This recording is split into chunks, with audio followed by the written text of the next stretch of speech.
Aroy, tinanggalan ako ng ngipin. Napakalaki ng tinanggal sa akin.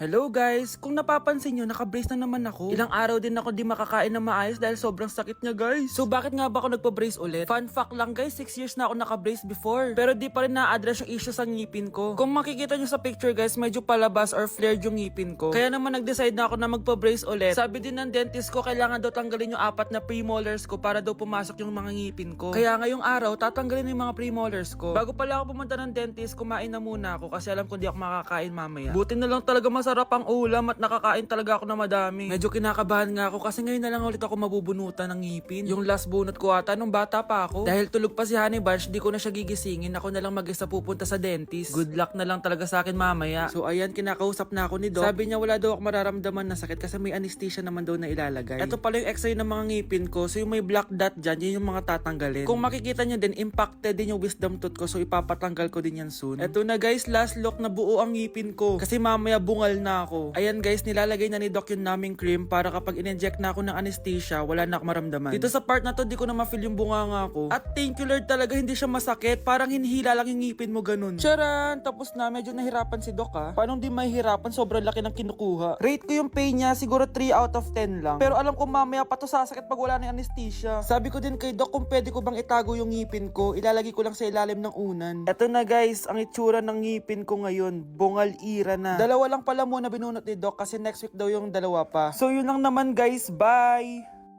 Good morning, class! Na-like ng kifi ko!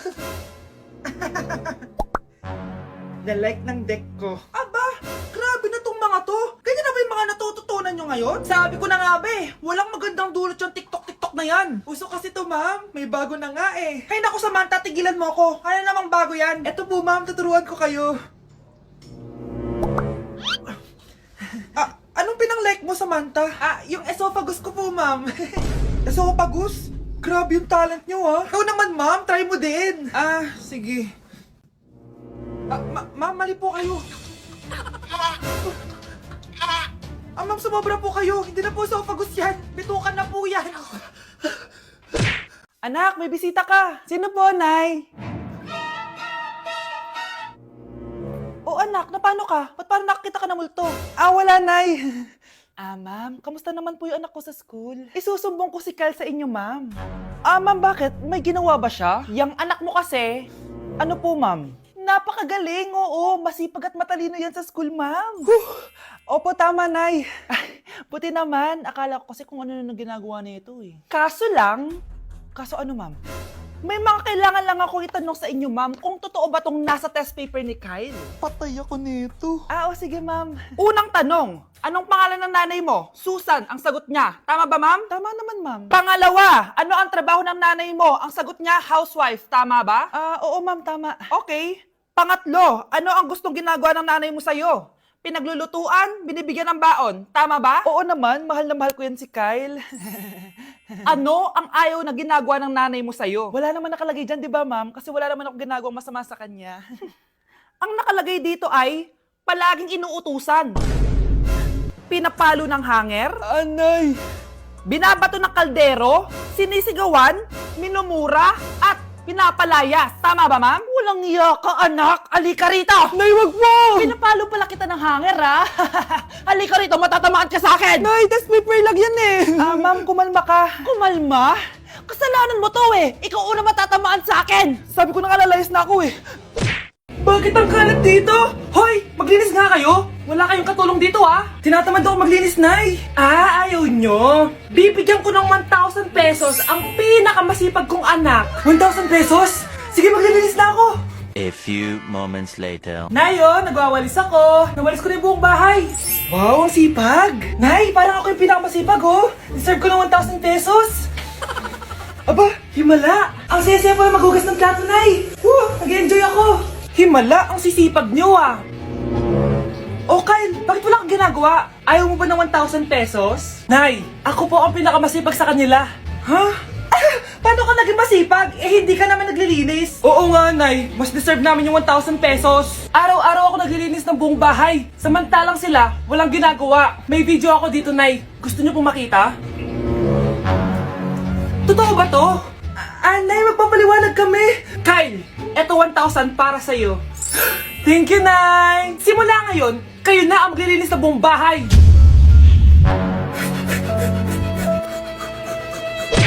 Oh, maganda na kayo! Mag-Christmas party na tayo! Merry Christmas, babe!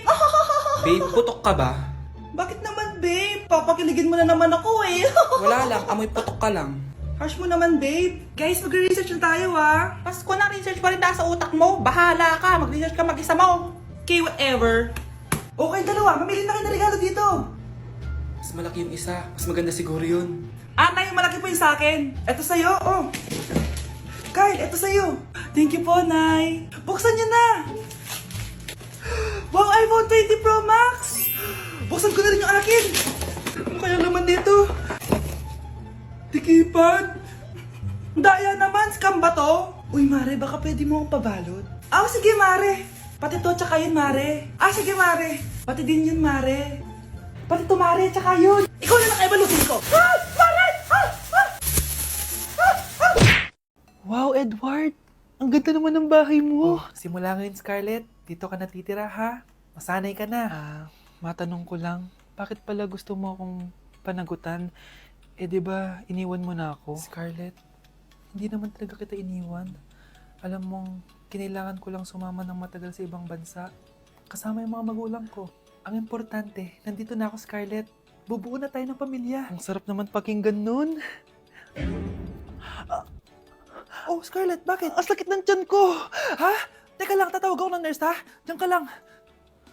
Edward. Buti na lang dumating ka, tita. Ako, Edward, salamat sa pera, ha? Makakasiguro kang kay Scarlett Lato mapupunta. Bakit nandito yung babaeng yan, ha? Paalisin niyo yan! Ha? Anong nangyayari? Scarlett? Anak, di mo ba kilala? Nanay mo ko. Hayaan mo, baka dala lang ng pagbubuntis niya. Tawag lang po ako ng nurse, ha? Scarlett, dyan ka lang, ha? Edward, wag mo akong iwan, please! Wag mo akong iwan dito sa babaeng to! Akala mo ba makakatakas ka sa akin? Binigyan ako ng malaking pera ni Edward, oh. Nakuha ko na yung gusto ko. Ngayon, pwede ka na mawala. Nay, wag po, please. Scarlett, pigilan niyo babae niyan! Brianna? Tita, anong ginagawa niyo kay Scarlett, ha? Wala. Ina-adjust ko lang yung unan niya. Napakasama mo, tita. Sariling anak mo, papatayin mo? May ipapakulong ako dito. Ano? Kulong? Edward, nakatakas siya. Scarlett, hayaan mo na siya. Hindi ka na niya pwedeng saktan, ha? Paano yung pera? Buti na nakatakas ako. At least may cheque naman ako. Nasaan na yun? Nasaan na yung cheque? Ito, naiwan niya. Thank you, Edward. Masaya ako para sa inyong ate. Scarlett, Brianna, hanggat nandito ako, poprotektahan ko kayong dalawa. Good morning, class! Maganda kayo dahil mag-quiz tayo. Ang lakas magpa-quiz ni ma'am, akala mo naman nagtuturo siya. True, babe. Hoy kayo! May sinasabi ba kayo? Ang sabi ko, ang lakas mo magpa-quiz, akala mo nagtuturo ka. Hindi naman eh. Ganun! Minamalditahan mo ako. Tara, sa principal's office. So, bakit nyo kinonduct tong research paper nyo? May choice ba kami, ma'am? Di ba sabi mo gawa kami na research? Bakit nyo kami tinatanong kung bakit namin kinonduct to? Sumasagot ka? Di ba question and answer tayo dito, ma'am? So, bawal na pala sumagot? Nilalaro nyo lang ata kami. Magpapakita na ako ng mga grades nyo at huwag kayong magreklamo kung bagsak kayo, ha? Okay, Scarlett, ikaw mauna. For sure, mataas grades ko. Ma'am, bakit bagsak ako? Bakit bagsak ka? Bakit? Pumapasok ka ba sa subject ko? Remember, class, taga-compute lang kami ng grades nyo. Kayo ang tagagawa. Ikaw, ma'am, nagtuturo ka ba? Walang iya ka. Puro ka lang naman kwento ng buhay mo, di ba? True. Ito ba yun sa exam? Alang isasagot namin sa enumeration, ma'am. Yung 5 naging crush mo nung high school? Class, ipasa niyo tong assignment na nakikita niyo sa blackboard. Ipasa niyo rin bukas yung 3 activity na pinapagawa ko. Okay ba? Ma'am, hinay-hinay naman. Bawal na kami matulog. Yung Diyos nga nagpahinga, kami bawal. Mukha ba kami robot, ma'am? Nakakaramdam kami, kasakit. Nagrereklamo ka ba? Hindi ako nagrereklamo, ma'am. Halos magkasakit na nga kami dahil wala kaming tulog. Diba? Mas ginaganahan kami mag-aral. Pilosopo ka? Ibabagsak kita. Hindi mo na ako kailangan ibagsak dahil magdadrop na ako. Guys, pa-support ako dahil mag-vlog na lang ako. Go, be support! Bye, ma'am! Pre, handa ka na ba? Ito na ba yung bahay? Oo, tara na, magnakaw na tayo. Parang bahay ito ng crush ko Bilisan mo! Ito na! Ito na. Balita ko mayayaman yung mga nakatira dito. Yayaman na tayo! Bukas. Tara na! Haha! Mukhang mahal to ah. Yayaman na ako nito.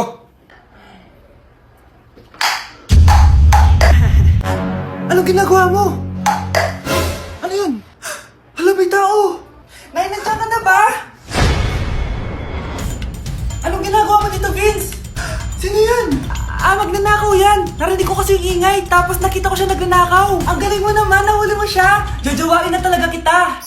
Jojowain? Tatawag na ako ng polis! Hindi ka pwede mamatay!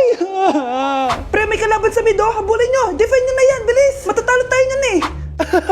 Nasagasaan daw ng langgam. May ganun ba? Excited na ako kumain. Hala, magkikis na sila. Ah! Let's go, guys! Ayan, malapit na! Yes! Panalo! Bakit ganun siya tumawa? Grabe, ubos agad! Wala na naman! Grabe kayo! Ako bumili tapos kayo kumain! Next time kasi, Nay, bilhin mo na lahat ng crispy patata sa supermarket! Sige po, madam! Ako, kapag nasa bahay ng kaklase ko, Halika dito, kumain ka. Ay, wag na po tita, busog pa po ako. Gutom na ako, kaso nahihiya ako sa kanila. ako kapag nasa bahay namin, Ma, wala ba tayong pagkain dyan? Ay, may spaghetti. Wow naman ma, thank you ma. ako kapag nasa bahay ng tropa ko, Hi tita, hi pre. Uy pre, dito ka nga. Wala ba kayong pagkain dyan? Gugutom ako eh. We, check ko man yung ref nyo. Oh, sabi ko na eh, bigyan nyo ako. Ay wow, grabe. Thank you ah. Grabe, ang sarap na spaghetti. Bigyan mo ba ako? Gusto mo ba ng soft drinks? Oo pre.